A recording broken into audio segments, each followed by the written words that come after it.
खुलुमबाय स्टुडिअ दं आङो राकेश रामसियार बे समाव दुलाराय बर' फरायसा आफादनि 57थि बोसोरसालिया जथुम्मायाव बाहागो लानानै BPFनि MLA रबिराम नार्जारी बिथाङा माखासे गोनां बाथ्रा बुंनायखौ नुनो मोनदों। बिथां रबिराम नार्जारी बिथाङा दुलाराय बर' फरायसा आफादनि जे हाबाफारि बे हाबाफारियाव बाहागो लानानै माखासे गोनां बाथ्राजों दुलाराय बर' फरायसा आफादखौ बाख्नायनायखौ बे समाव नुनो मोनदों। बिथाङा गावनि बिबुंथिनि गेजेरजों फोरमायथिदों जे बे समाव दुलाराय बर' फरायसा आफादा दैब शक्ति एबा गोहो थानाय आरो इसोर आरो मोदायनि आशीर्बाद मोननाय शक्ति थानाय मोनसे आफाद होनानै बाथ्रा बुंथिदों। बिथां रबिराम नार्जारी बिथाङा बुंथिदों जे दुलाराय बर' फरायसा आफादा दैब शक्ति एबा गोहो थानाय इसोर आरो मोदायनि आशीर्बाद मोननाय शक्ति थानाय मोनसे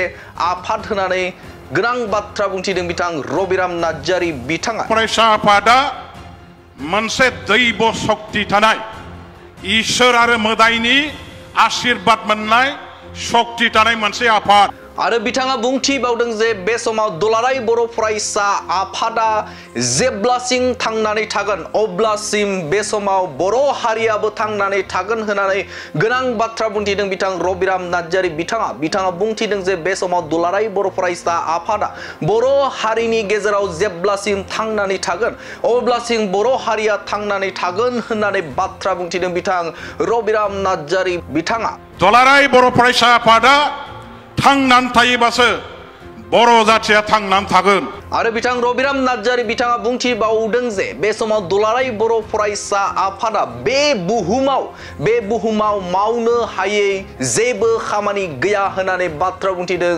रबिराम नार्जारी बिथाङा दुलाराय बर' फरायसा आफादनि जे 57थि बोसोरसालिया जथुम्मा बे जथुम्मायाव बाहागो लानानै बिथाङा बुंथिदों जे बे समाव दुलाराय बर' फरायसा आफादा बुहुमावनो मावनो हायै जेबो खामानि गैया होननानै बाथ्रा बुंथिदों। बिथां रबिराम नार्जारी दुलाराय बर' फरायसा आफादा मावनो हायै बे पृथिबियाव जेबो खामानि गैया। आरोबाव बिथाङा गोनां बाथ्रा बुंथिबावदों। नोंथांमोना फारि बे समाव फोरमायबाय थागोन बडलेण्ड बुब्लिया आरो बिथाङा बुंथिदों जे दुलाराय बर' फरायसा आफाद बे दुलाराय बर' फरायसा आफादखौ सोरबा नासयना गादबना फोजोबस्रांनो हानाय रावबो गोहो गैया होननानै बाथ्रा बुंथिदों। रबिराम नार्जारी बिथाङा बुंथिदों जे दुलाराय बर' फरायसा आफाद जाय दुलाराय बर' फरायसा आफादखौ सोरबा नासयनानै सोरबा गादबनानै सोरबा बेखौ फोजोबस्रांनो जुदि नाजादोंब्ला बे जाफुंनाय नङा आरो हाया होननानै बाथ्रा बुंथिदों। बिथां रबिराम नार्जारी बिथाङा दुलाराय बर' फरायसा आफादखौ सोरबाया नाख्रेबनानै गादबनानै फोजोबनो हानाय मोनसे आफाद नङा। बे आफादा जोबनो गैयै अरायबो बोहैबाय थानाय मोनसे दै फुंखा बायदि मोनसे आफाद आरो बिथां रबिराम नार्जारी बिथाङा बुंथिबावदों जे बे समाव दुलाराय बर' फरायसा आफाद बे दुलाराय बर' फरायसा आफादा जोबनो गैयै दै फुंखा बायदि मोनसे आफाद होननानै बाथ्रा बुंथिदों। बे समाव बिथां रबिराम नार्जारी बिथाङा बुंथिदों जे दुलाराय बर' फरायसा आफादा जे दै फुंखा बायदि थामहिनबा जोबनो गैयै दै फुंखा बायदि मोनसे आफाद होननानै बाथ्रा बुंथिदों। बिथां रबिराम नार्जारी बिथाङा आरो बिथां BPFनि MLA रबिराम नार्जारी बिथाङा बुंथिदों जे दुलाराय बर' फरायसा आफादखौ नोंथाङा जायखिजाया मोनसे राजखान्थियारि दोलोआवनो जा आरो गुबुन आफादफोरावनो थायाथों मानो बे समाव दुलाराय बर' फरायसा आफादखौ रैखाथि होनांगौ होननानै गोख्रों बाथ्रा बुंथिदों। बिथां रबिराम नार्जारी बिथाङा बेखायनो जों जायखि हान्जायाव थाया जों जायखि आफादाव थाया जों जायखि खामानि मावा व्यक्तिगत जीवनाव सोरबाया साख्रि सोरबाया आबाद सोरबा बेपार बानिज्य जेरावखि थाया मानो जों जेब्लाबो जोंनि जातिनि नैबे सम्पद दुलाराय बर' फरायसा आफादा हारिनि धोन आरो बे हारिनि धोनखौ जों जेब्लाबो रक्षणाबेक्षण होनांगोन रैखाथि होनांगोन गोख्रों गोजोर आरो जेब्लाबो बेखौ जोङो देरगाथाव मोनसे आफाद हिसाबै हारियाव फोथांनानै लाखिनो हानांगोन।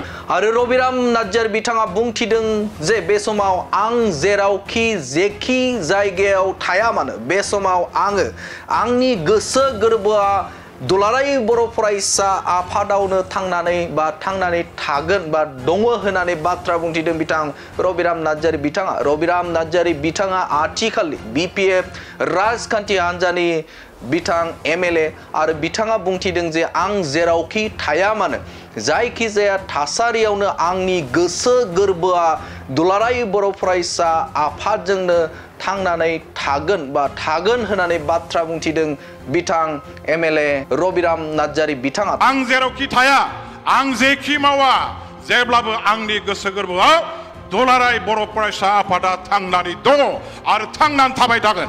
आंनि थैयाव जेब्लाबो दुलाराय बर' फरायसा आफादानो अरायबो थांनानै थागोन आरो बे आंनि मोनसे अधिकार। थारैनो मख'नांगोन जे बे समाव दुलाराय बर' फरायसा आफादनि जे 62थि बोसोरसालिया जुथुमा बे जुथुमाया दिनै नैथि सान थामहिनबा दिनै नैथि सानाव आगान होबाय आरो बे हाबाफारियावनो थामहिनबा दुलाराय बर' फरायसा आफादनि जे बे मोनसे गेवलां मेल हाबाफारि बे हाबाफारियाव बाहागो लानानै बिथां MLA रबिराम नार्जारी बिथाङा दुलाराय बर' फरायसा आफादखौ बाखनायनानै बिथाङा बुंथिदों जे गोनां बाथ्राखौ बिथाङा बुंथिदों आरो बिथाङा रोखा बाथ्रा बुंथिदों जे बे समाव बर' हारिनि थाखाय बर' जातिनि थाखाय थामहिनबा बे समाव दुलाराय बर' फरायसा आफादनि जे गोनांथि बे गोनांथिनि सायाव बिथाङा बुंथिदों जे बे समाव दुलाराय बर' फरायसा आफादा मोनसे एंगार हायै बर' हारिनि मोनसे आफाद होननानै बाथ्रा बुंनायखौ बे समाव नुनो मोनदों। फरायसा आफादा मोनसे दैब शक्ति थानाय इसोर आरो मोदायनि आशीर्बाद मोननाय शक्ति थानाय मोनसे आफाद।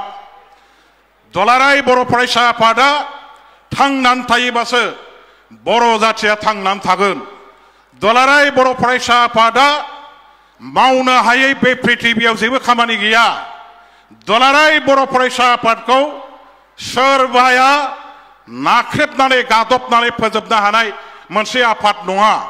बे आफादा जोबनो गैयै अरायबो बोहैबाय थानाय मोनसे दै फुंखा बायदि मोनसे आफाद। जोंनि साफ्रोम बर' बिमा बिफा जोंनि मोनफ्रोमबो नखरावनो दुलाराय बर' फरायसा आफादा दङ। दुलाराय बर' फरायसा आफादनि दैदेनगिरि मावथि बिथांमोनहा सोलायबाय थागोन। समजों लोगोसे गोदान दैदेनगिरिफोर फैगोन आरो बिथांमोनहा जोंनि बर' जातिनि जातीयताबाद बर' माहारियारि बाद जेखौ होनना बुंदों बेखौ लानानै जोंनि दुलाराय बर' फरायसा आफादनि थांखि नोजोर नीति आदर्श बेखौ लानानै जातिनि थाखाय आपसहीन रावजोंबो कम्प्रमाइज खालामै मोनसे गावनि आखुथाय गावनि मोनसे नोजोर आरो थांखिखौ लानानै अरायबो खामानि मावगोन। बेखायनो जों जायखि हान्जायाव थाया जों जायखि आफादाव थाया जों जायखि खामानि मावा व्यक्तिगत जीवनाव सोरबाया साख्रि सोरबाया आबाद सोरबा बेपार बानिज्य जेरावखि थाया मानो जों जेब्लाबो जोंनि जातिनि नैबे सम्पद दुलाराय बर' फरायसा आफादा हारिनि धोन आरो बे हारिनि धोनखौ जों जेब्लाबो रक्षणाबेक्षण होनांगोन रैखाथि होनांगोन गोख्रों गोजोर आरो जेब्लाबो बेखौ जोङो देरगाथाव मोनसे आफाद हिसाबै हारियाव फोथांनानै लाखिनो हानांगोन। बेखायनो आङो दिनैहाय दुलाराय बर' फरायसा आफादनि बे जौसाङाव दुलाराय बर' फरायसा आफादनो बेखौ मिथिहोगोन आं जेरावखि थाया आं जेखि मावा जेब्लाबो आंनि गोसो गोरबोआव दुलाराय बर' फरायसा आफादा थांनानै दङ आरो थांनानै थाबाय थागोन। आंनि थैयाव जेब्लाबो दुलाराय बर' फरायसा आफादानो अरायबो थांनानै थागोन आरो बे आंनि मोनसे अधिकार आंनि बे मोनसे व्यक्तिगत सम्पद हिसाबैबो बेखौ आं जेब्लाबो फोथांनानै लाखिगोन।